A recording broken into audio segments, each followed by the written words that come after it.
እድሜና ጤና ይስጥልን የተወደዳችሁ ከሪዮት የዕለቱን ዘገባዎች ይዘን ቀርበናል። እንድትከታተሉን በአክብሮት ተጋብዛችኋል።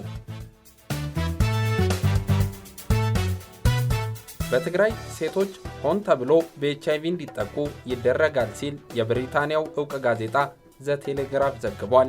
ዝርዝር ይዘናል። ሆሮ ጉሩ ላይ በታጣቂዎች ጥቃት ሰርጉ ወደ መሪር ለቅሶ ተቀየረ። በምዕራብ ወለጋ የተቸገሩትንም የሚረዱ ተገሏል። ዘገባውን አዘጋጅተናል።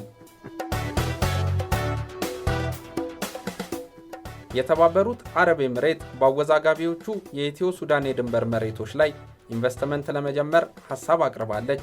ዘገባውን ትሰሙት ዘንድ አጠናቅረነዋል። በመቀሌ ከተማ ምክትል ከንቲባ ላይ በተደረገው የግድያ ሙከራ ምክንያት በመቶ የሚቆጠሩ ወጣቶች ሳይገደሉ እንዳልቀረ ተነግሯል። አሰናድተነዋል።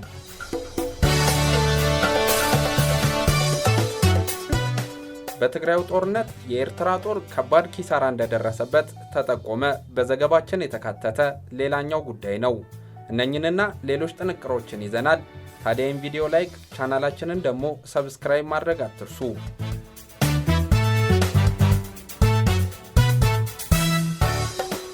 በትግራይ ሴቶች ሆን ተብሎ በኤችአይቪ እንዲጠቁ ይደረጋል ተባለ። የብሪታንያው ዕውቅ ጋዜጣ ዘ ቴሌግራፍ በትግራይ ሴቶች በአሰቃቂ ሁኔታ መደፈራቸውን አንስቶ ብዙዎቹ ኤችአይቪን ጨምሮ ለተዛማጅ የአባላዘር በሽታዎች መጋለጣቸውን ዘግቧል። ጋዜጣው በርካታ የድርጊቱ ሰለባዎችና የሕክምና ባለሙያዎችን አናግሮ ባጠናቀረው መሰረት ሆን ተብሎ ሴቶች በአባላዘር በሽታ እንዲያዙ ይደረጋል ብሏል። ሰላም የተባለች ከመቀሌ 100 ኪሎ ሜትር ያህል ርቃ በምትገኘው ዕዳጋ ሐሙስ ከተማ የጀበና ቡና በመሸጥ የምትኖር ወጣት ከሌሎች 17 ወጣቶች ጋር በወታደሮች ታግታ መወሰዷን ለጋዜጣው ስትናገር ወደ ጫካ ወሰዱን። ጫካ ስንደርስ 100 ወታደሮች ይጠባበቁን ነበር። የእያንዳንዳችን እግሮችና እጆች እርስ በርስ ታስረዋል። ከዛ ያለምንም ርኅራኄ ደፈሩን ብላለች። እቺ ወጣት በማዕከል ለ3 ቀናት በዚህ ሁኔታ ቀጠልን። ከ3 ቀናት በኋላ ግን ወታደሮቹ ከኛ ታስሮ የነበሩ 5 ሴቶችን ገደሉ።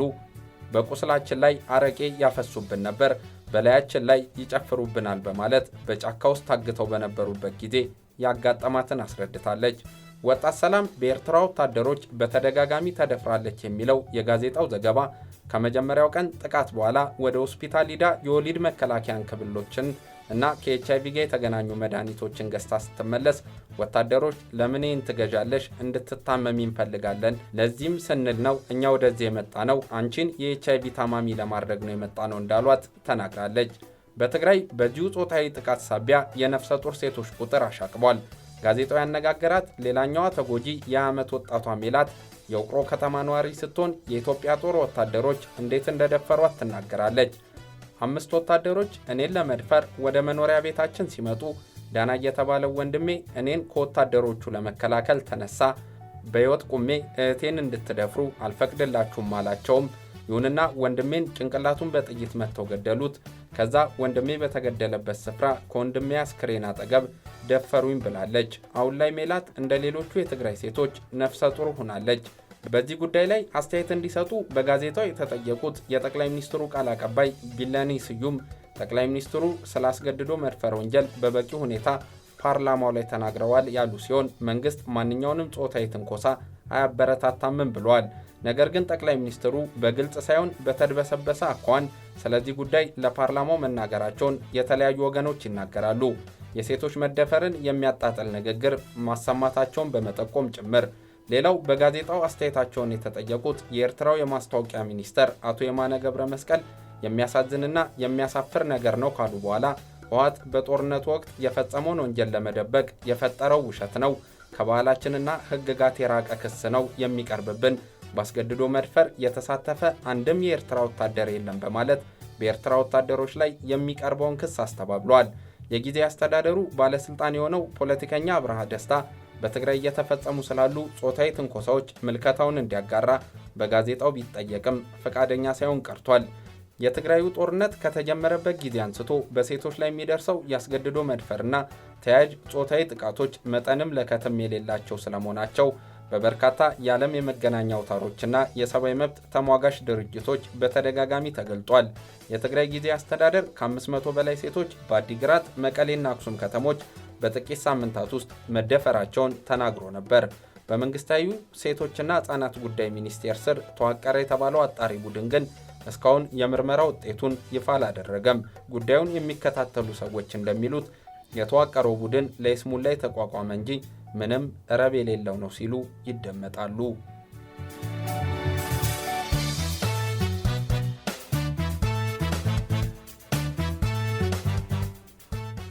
በሆሮ ጉዱሩ ዞን አቢ ደንጎሮ ወረዳ በጎርቴ ቀበሌ በሰርግ ቤት ላይ ጥቃት ተፈጸመ። ትናንት መጋቢት 19 ቀን 2013 ከረፋዱ 3 ሰዓት ላይ በሆሮ ጉዱሩ ዞን አቢ ደንጎሮ ወረዳ በጎርቴ ቀበሌ ሰርግ ቤት በነበሩ ንጹሃን ዜጎች ላይ ጥቃት መፈጸሙን የአማራ ሚዲያ ማዕከል ዘግቧል። 3 ሰዎች ስለመገደላቸውና አንድ ስለመቁሰሉም ነዋሪዎች ለማዕከሉ ተናግረዋል። የኦሮሞ ነጻነት ጦር አባላት በፈጸሙት ጥቃት በሙሽራው ቤት ከነበሩ ከ30 ያላነሱ ሚዜዎችና ቤተሰቦች መካከል እስካሁን 3 ሰዎች ተገድለዋል፣ አንድም ቆስሏል። የተገደሉትም አቶ ሽኩር እንድሪስ፣ ወይዘሮ የንጉሴና አቶ መካሻ የተባሉ የአማራ ብሔር ተወላጆች ሲሆኑ ሼህ የሱፍ ፈጠን የተባሉ የልጆች አባትም በታጣቂዎች ታግተው ስለመወሰዳቸው ነዋሪዎች ገልጸዋል። በተወለዱበት አካባቢ አስክሬንን ታጣቂዎቹ አናስቀርብም በማለታቸው የአቶ ሽኩር እንድሪስን አስክሬን ወደ አቢ ደንጎሮ መወሰዱ ተገልጧል። ሴቶች፣ ሕፃናትና አቅመ ደካሞች አብረው በሰርግ ላይ ስለነበሩ የበርካቶች አድራሻ አልታወቀም ነው የተባለው። በዕለቱ የጸጥታ አካላት ደርሰው አስክሬኑ መነሳቱ ሲገለጽ በርካታ ቤቶች በእሳትም ጋይተዋል። በርካታ ንጹሃን እንዲገደሉ የመንግስት ባለስልጣናት ተባባሪ መሆናቸውን የገለጹት የአካባቢው ነዋሪዎች ከታጣቂዎቹ ባልተናነሰ የመንግስት አካላት በኦሮሞ ነጻነት ሰራዊት ስም እየገደሉንና እያስገደሉን ነው ሲሉ ወቅሰዋል። ከጥቃቱ ተርፈው በአቢ ደንጎሮ በቱሎጋና ባንገር ጉትን የተሰበሰቡትንም ታጣቂዎች የኤኮ የአማራ ክልል ባህር ዳር አይደለም፣ ስራችንን አቀለላችሁልን፣ እንጨፈጭፋቸዋለን በሚል እያስፈራሩን በመሆኑ መንግስት ካለ መፍትሄ ይሰጠን ሲሉ ተማጽነው ነበር። ይሁንና እነዚሁ አቤቱታቸውን ያሰሙ ዜጎች ደራሽ አጥተው በታጣቂዎች ሌሊቱን ተጨፍጭፈዋል። በተያያዘ ዜና በምዕራብ ወለጋ አንድ የግብረ ሰናይ ድርጅት ሰራተኛ ተገድሏል።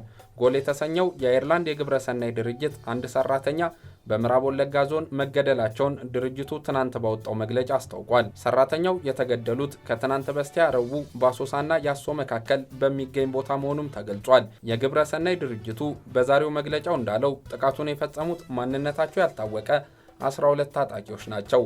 ታጣቂዎቹ በጉዞ ላይ የነበረን የድርጅቱን መኪና ካስቆሙ በኋላ ሾፌሩንና የድርጅቱን ሰራተኛ አግተው ወደ ጫካ መውሰዳቸውን አመላክተዋል።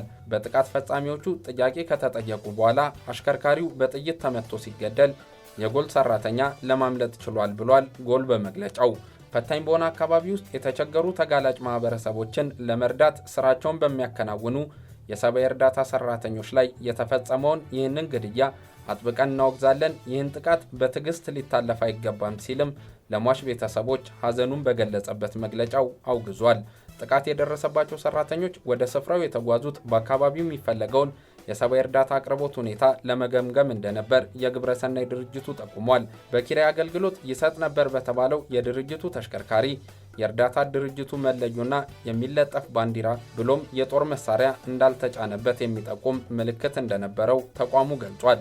ታጣቂዎቹ በተሽከርካሪ ውስጥ የነበረውን ንብረት ከወሰዱ በኋላ በእሳት እንዳጋዩትም መግለጫው አክሏል።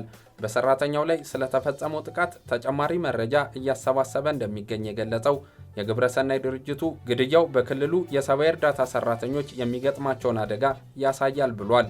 ታጣቂ ቡድኖች የሰብአዊ እገዛ አቅርቦት ማክበር አለባቸው ሲልም ድርጅቱ አሳስቧል።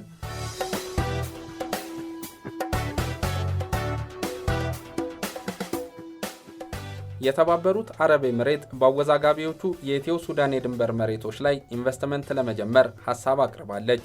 ሱዳን የተባበሩት አረብ ኤምሬቶች የላሻማግላችሁ ጥሪን ተቀብላ አርብ ዕለት ባለስልጣናቷን ወደ አቡዳቢ መላኳን ሱዳን ትሪቢዩን መዘገቡ የሚታወስ ነው። ባለስልጣናቱ የውጭ ጉዳይ ሚኒስትሩ ማርያም አልማሃዲ፣ የመከላከያ ሚኒስትር ያሲን ኢብራሂም፣ የፍትህ ሚኒስትር ናስር አልዲን አብድል ባሪ፣ የደህንነት ቢሮ ምክትል ኃላፊ አህመድ ኢብራሂምና የድንበር ኮሚሽኑ ኮሚሽነር ሙአዝ ታንጎ ናቸው። የልዑካን ቡድኑ የተባበሩት አረብ ኤምሬትን በኢትዮ ሱዳን የድንበር ውዝግብ ዙሪያ የቀረበውን የድርድር ጥሪ መቀበሉን ሀገሪቱ ሰላማዊ የግጭት አፈታትና ለጥሩ ጉርብትና ያላትን ፍላጎት ያሳየ ነው ብሏል የሱዳን የውጭ ጉዳይ ሚኒስትር። ይህም ድርድር የሱዳንን ጥቅም የሚነካና ብሔራዊ ጥቅሟን የሚጻረር ብሎም ህጋዊ መሬቶችን የሚነጥቅ መሆን የለበትም ሲል አስረግጦ ገልጧል። በአቡዳቢ የሚደረገው የልዑካን ቡድን ውይይት ከድንበሩ ባሻገር በአባይ ጉዳይ ላይ ያተኩራል ተብሏል። የተባበሩት አረብ ኤምሬቶች ኢትዮጵያና ሱዳንን በሚያወዛግቡ ለም መሬቶች ላይ የግብርናና የምግብ ነክ ኢንቨስትመንት ለመጀመር ሀሳብ ማቅረባቸውንም በዘገባው ተጠቅሷል። በቅድሚያ ግን ከኢትዮጵያ ጋር ግጭት ውስጥ በማይከት መልኩ ድንበሩ መካለል እንዳለበት ቅድመ ሁኔታ ማቅረቧን ጨምሮ ገልጧል። ከአቡዳቢ የመጡ የልዑካን ቡድን አባላት ከሱዳን ጋር በአባይና ሌሎች ተያያዥ ጉዳዮች ዙሪያ ውይይት ካደረጉም ከሳምንት በኋላ ነው የማደራደር ጥያቄ ከተባበሩት አረብ ኤምሬቶች የቀረበው። ኢትዮጵያ ለሱዳን ያቀረበችውን የመደራደሪያ ሀሳብ የ1902ና የ1972 የድንበር ማካለል ስምምነቶችን ያልተቀበለ ነው በማለት አጣጥለው ነበር። ሱዳን አሁንም በርካታ በኢትዮጵያ ስር ተጠቅልለው ነበር ያለቻቸውን ስፍራዎች ተቆጣጥራ ትገኛለች።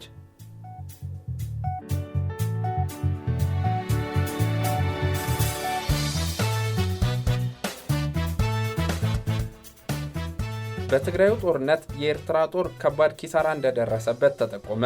በትግራዩ ጦርነት ከኢትዮጵያ ጋር በአጋርነት እየተዋጋ የሚገኘው የኤርትራ ጦር ከባድ ኪሳራ እንደደረሰበት ምንጮችን ጠቅሶ ራዲዮ ኤረና ዘግቧል። አንዳንድ በውስጣቸው በርካታ ወታደሮችን ያቀፉ ክፍለ ጦሮች የደረሰባቸው ጉዳት ቀላል አይደለም ነው ያለው ዘገባው። ከ700 እስከ 900 የወታደር ኃይል ያላቸው 13ኛ፣ 16ኛ፣ 18ኛ፣ 19ኛ፣ 22ኛ፣ 23ኛ እንዲሁም 525ኛ የተባሉ ክፍለ ጦሮች በዋናነት የተጎዱ ሲሆን ከ2000 በላይ ወታደሮች ከባድ ጉዳት ደርሶባቸው ወደ ኤርትራ እንዲመለሱ መደረጉን ይኸው የዜና ወኪል ተናግሯል። እነዚህ ክፍለ ጦሮችን ለማገዝ ወደ ትግራይ የገቡ አሃዶች ወደ ኤርትራ ለመመለሳቸውን ጨምሮ የገለጸው ዘገባው ኤርትራ ውስጥ ላልታጠቀው ዜጋ ተብለው በተዘጋጁ ሆስፒታሎች ውስጥ ቦታ ተለይቶላቸው ተጎጂ ወታደሮች በመታከም ላይ ናቸው ተብሏል።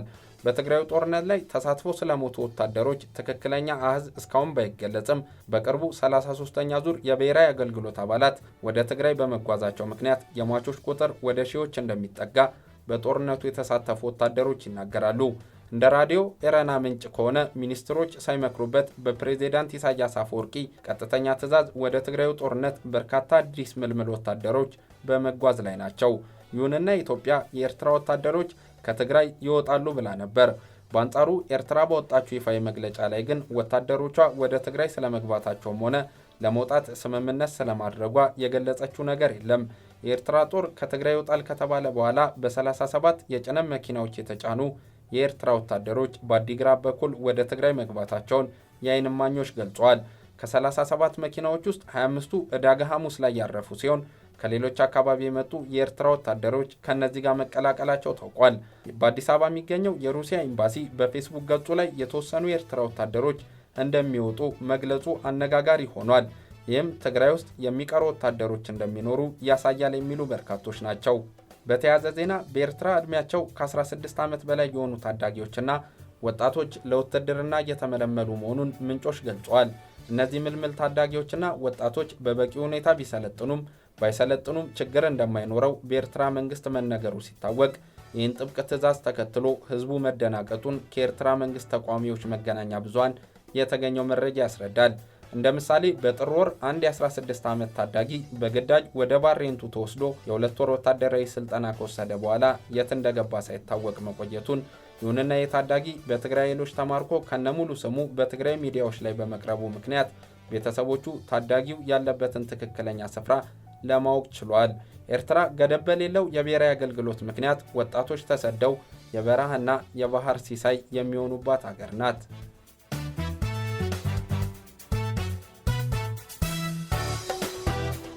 ግናው ኦነግ ያደረገው ጠቅላላ ጉባኤ ተቀባይነት እንደሌለው ምርጫ ቦርድ ገለጸ።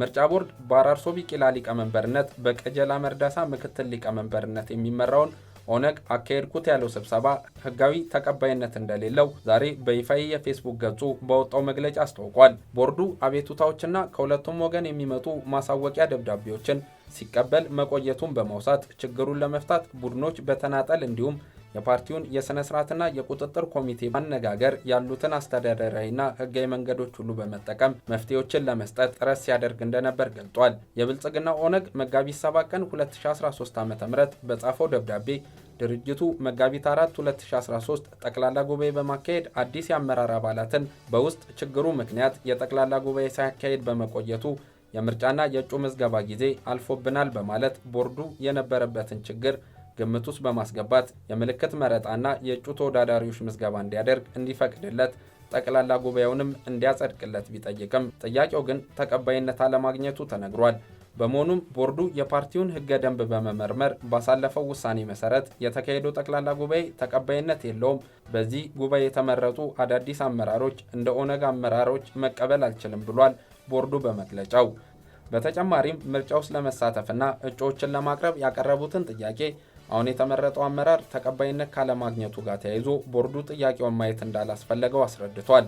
በብልጽግና እንደሚደገፍ የሚነገርለት የአራርሶ ቢቂላ ኦነግ በዳውድ ኢብሳ ከሚመራው ኦነግ ጋር እሰጥ አገባ ውስጥ ከገባ መሰነባበቱ ይታወቃል።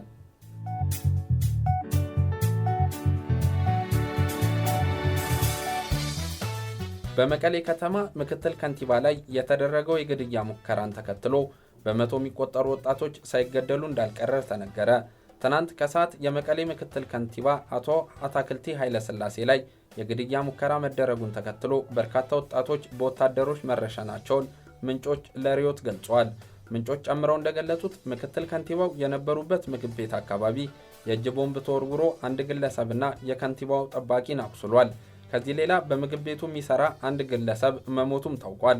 ይህን ተከትሎ ትናንት በመቀሌ ስልክ እንዲቋረጥ ከተደረገ በኋላ ግንኙነት አላቸው በሚል ጥርጣሬ ወታደሮች ያገኟቸውን ወጣቶች መግደላቸውን እነዚህ ምንጮች አስረድተዋል። ይሁንና በግድያ ሙከራው ተጠርጥሮ እስካሁን ድረስ የታሰረ ሰው የለም። ወታደሮች ተጠርጣሪ ነው የተባለውን ወጣት ሁሉ እዛው በዛው ነው እርምጃ ሲወስዱ የነበረው። አንድ የትግራይ ብልጽግና ሹም ይህን ግድያ የአየር ላይ እርምጃ ብለውታል። ግድያው እስከ ዛሬ አጥቢያ ሳይቆም ቀጥሎ እንደነበር ያገኘነው መረጃም ያመላክታል። በዚህ ግድያ ምን ያህል ወጣቶች እንደተገደሉ ባይታወቅም ቁጥራቸው በመቶዎች ሊቆጠር እንደሚችል ምንጮች ገልጸዋል። ትናንት የተቋረጠው ስልክ ዛሬ ጠዋት ላይ ስለመስተካከሉም ተነግሯል። በትግራይ በንጹሃን ዜጎች ላይ የሚፈጸመው ግድያ ተጠናክሮ ቀጥሏል። በመቀሌ ከተፈጸመው ግድያ በተጨማሪ በደቡብ ምስራቅ ትግራይ አቅጣጫ ከሳምሪ አቅራቢያ በምትገኘው ፊናርዋ በምትባል ስፍራ እናት ከነ 5 ልጆቿ ጋር እና 5 ቤተሰቦችን ጨምሮ 13 ዜጎች በኤርትራ ወታደሮች መገደላቸውን የብራሰልሱ ተቋም ኢኢፒኤ ዘግቧል። በሌላ በኩል ይህ በትግራይ የሚፈጸመውን ግድያና ያስገድዶ መድፈር ወንጀል በመቃወም ኢሳያስ ታደሰ የተባለ የፊልም ተዋናይ ጉማ በተባለ የፊልም ሽልማት ዝግጅት ላይ በትግረኛ አጠር ያለ ንግግር አድርጎ ተቃውሞን አሰምቷል። በዚህ ንግግሩ እናቴ በእንባና ደም ተሸፍና ወንድሜ ጭካኔ በተሞላበት መልኩ ተገድሎ አስክሬኑ ወደ ጉድጓድ ተወርውሮ እህቶቼ በመንጋዎች ተደፍራ ልደሰት አልችልም፣ የእናቶች እንባ ታብሶ የአገሬ ክብር ተመልሶ የምደሰትበት ቀን ቅርብ ነው ብሏል። የኢሳያስን ንግግር ተከትሎም በማህበራዊ ትስስር ገጾች በኩል ሰፊ የመነጋገሪያ አጀንዳ ሆኗል።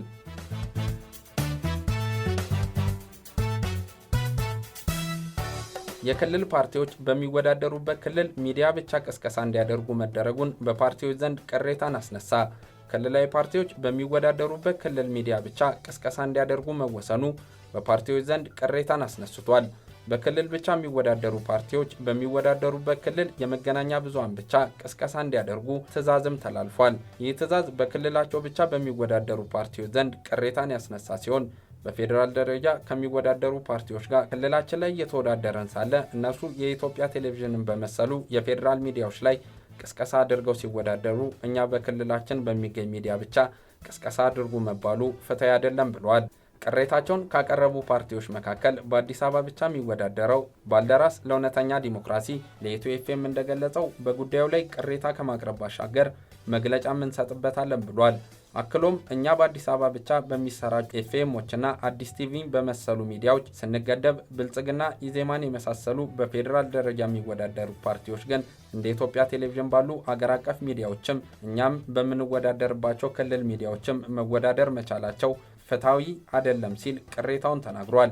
የኢትዮጵያ ብሮድካስት ባለስልጣን በበኩሉ ከአየር ሰዓት እጥረቱ በተጨማሪ የክልል ሚዲያዎቹ ራሳቸውን በሳተላይት በአገር አቀፍም በዓለም አቀፍም ደረጃ ስለሚሰራጩና ፓርቲዎቹ ተደራሽ በሚሆኑባቸው የክልል ነዋሪዎች ዘንድ የክልል ሚዲያዎች ተቀዳሚ ምርጫ ይሆናሉ የሚል መነሻን ይዘን ይህንን ወስነናል ብሏል። በተጨማሪም ሚዲያ የሌላቸው ክልሎች በሀገራቸው ሚዲያ ሊስተናገዱ እንደሚችሉም ተነስቷል። ብሮድካስት ባለስልጣን እንዳለው ከሆነ የፓርቲ ብዛት አንጻር ሁሉም ፓርቲዎች በሁሉም መገናኛ ብዙሃን ለማስተናገድ የአየር ሰዓት እጥረት አለ። ስለሆነም በክልል ብቻ የሚወዳደሩ ሚዲያዎች የሚወዳደሩበትን ክልል በሚገኝ ሚዲያ ብቻ ቅስቀሳቸውን ያሰራጫሉም ብሏል። የብሮድካስት ባለስልጣን ተፎካካሪ የፖለቲካ ፓርቲዎች በ2013 ለሚያደርጉት የምርጫ ቅስቀሳ በሬዲዮ 700 ሰዓት፣ በቴሌቪዥን 400 ሰዓት እንዲሁም በጋዜጣ 600 አምድ መመደቡን ገልጿል።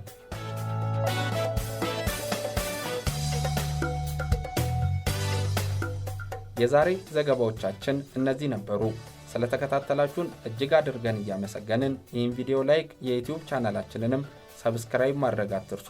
ቸር ቆዩን።